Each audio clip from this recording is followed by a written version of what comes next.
Upaya meredam konflik antara Denada dan Ressa Rizky Rosano resmi menemui jalan buntu setelah proses mediasi di Pengadilan Negeri Banyuwangi gagal menghasilkan kesepakatan. Situasi ini justru membuka babak baru yang jauh lebih panas, karena pihak Ressa menyatakan siap membawa seluruh persoalan ke ruang sidang terbuka.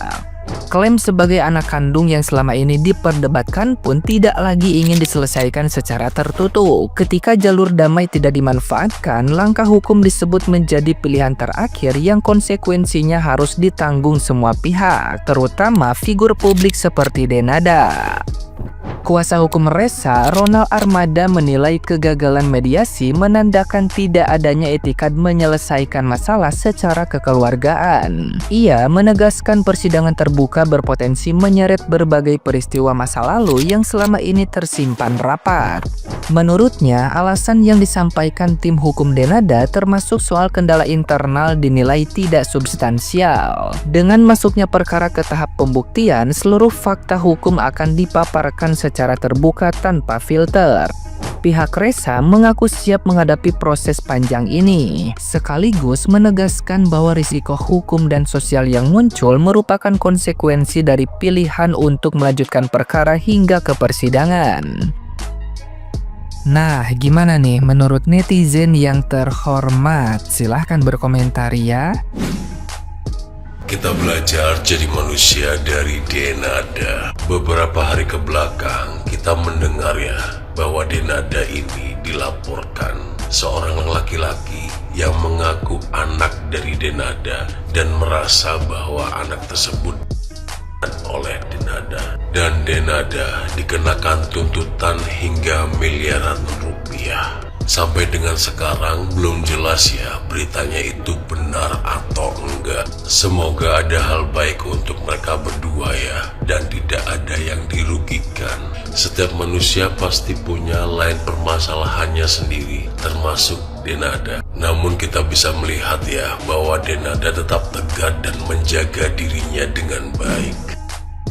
Guys, kalian pada tahu gak sih artis Denada yang baru operasi tuh, yang sekarang kayaknya seneng banget dengan body goalsnya dia lah ya, karena habis operasi. Oke, nggak ada yang disalahin dengan itu, cuma yang disalahin adalah dengan kabar yang terbaru bahwa dia katanya nggak mengakui anaknya sendiri. Gue pikir dulu dia adalah ibu yang yang sangat perhatian dengan anaknya, karena kan anaknya kalau nggak salah sakit dan dirawat di luar negeri sampai katanya dia kehabisan uang dan sebagainya. Tapi ternyata dia ada satu anak lagi men yang katanya nggak diakuin, anaknya laki-laki. Kalau menurut gue ya, terlepas dari segala permasalahan, mau itu anak di luar nikah atau apa segala macam, lu sebagai ibu harusnya sih menurut gue andil ya untuk menafkahi lah ibaratnya. Dan kalau perlu juga bapaknya, tapi kalau ke bapaknya juga nggak mau tanggung jawab ya lu lah harusnya kan. Katanya sampai jadi supir di rumah ibunya dan diurus sama tantenya gitu kan. Ada dulu kan anak durhaka sama ibunya. Tapi ini kalau sana ibu sama anaknya tuh bisa dibilang durhaka tuh gimana sih? Ya udahlah, terserah mereka. Maksudnya terserah si Kak Denada. Denada dengan anak yang diduga tidak diakuinya yang bernama Reza. Desas-desusnya anak ini dijadikan sopir oleh neneknya sendiri. Sebelum berita ini keluar, di mataku aku itu ngefans banget sama Denada, karena bagaimana dia mengurusi anaknya yang kecil yang di Singapura pada saat itu, yang kalau nggak salah sakit apa gitu ya, sakit cancer apa sakit apa gitu. Dan di situ saya salut dengan perjuangan seorang ibu ya demi kesembuhan anaknya. Di balik cerita itu ternyata ada seorang anak yang dispesialkan dan juga ada seorang anak yang ditinggalkan. Untuk para ibu dengan kasus yang seperti ini bukan permasalahan tentang uang saja. Surga ada di telapak kaki ibu. Itu yang seringkali didengarkan atau diperdengarkan. Tetapi surga yang katanya ada di telapak kaki ibu, tetapi surga itu tidak menginginkan kita. Gimana rasanya? Gimana pahitnya? Sekali lagi, ini bukan tentang uang. Bagaimana seorang anak manusia menjalani hidupnya tanpa kasih sayang seorang ibu. Mental seorang anak yang tidak punya kasih sayang seorang ibu, jangan pernah bermain-main dengan hal itu. Karena trauma dan mentalnya terganggu dari dia kecil sampai dia besar. Karena hal itu akan mengganggu setiap sudut dari kehidupannya. Setiap sudut dari kehidupannya. Di dalam kehidupannya tidak pernah ada kata sempurna. Di dalam kehidupannya selalu ada yang namanya kurang. Dan kurang, sekali lagi kurang. Buat Reza, tetap semangat Reza. Salam dari Kobai Rajimon.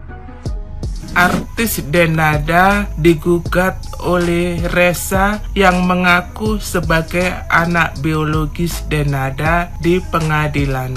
Apakah seorang anak bisa menggugat ibu kandung atau ayah kandung untuk pengakuan anak? Bisa ya, karena diatur undang-undang bahwa anak harus dikasih nafkah oleh orang tuanya. Jadi sebagai orang tua wajib memberikan nafkah dan perlindungan kepada anak-anaknya.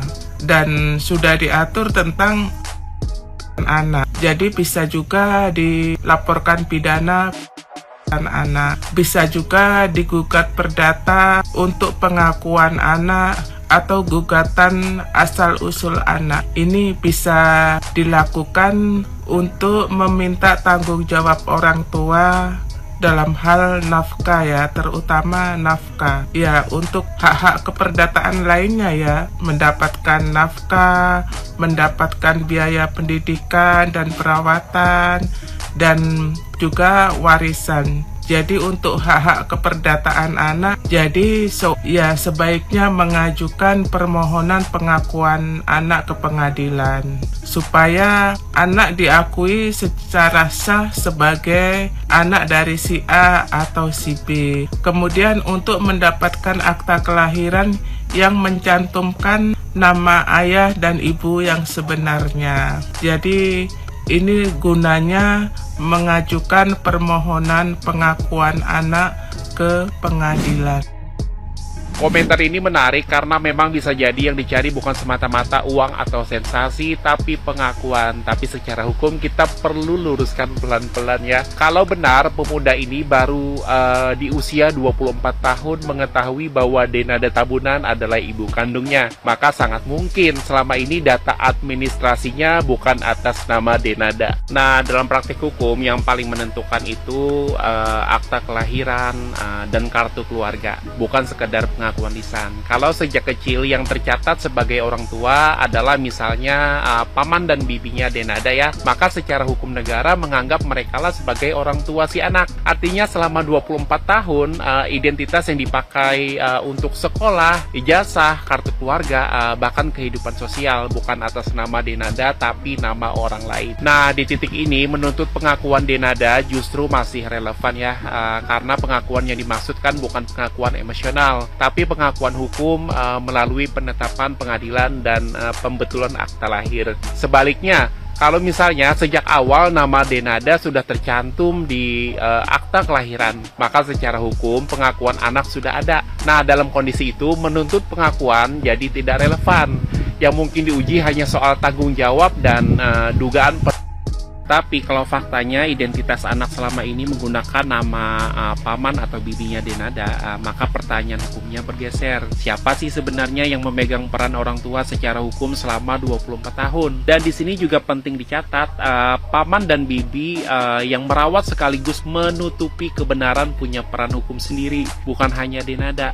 Jadi secara hukum, pengakuan anak masih mungkin jika status administrasinya belum benar, tapi gugatan jadi jauh lebih lemah karena selama ini anak dirawat, disekolahkan, bahkan sempat kuliah. Itulah kenapa kasus ini tidak sesederhana anak ya, tapi menyangkut identitas, administrasi, dan peran keluarga selama puluhan tahun.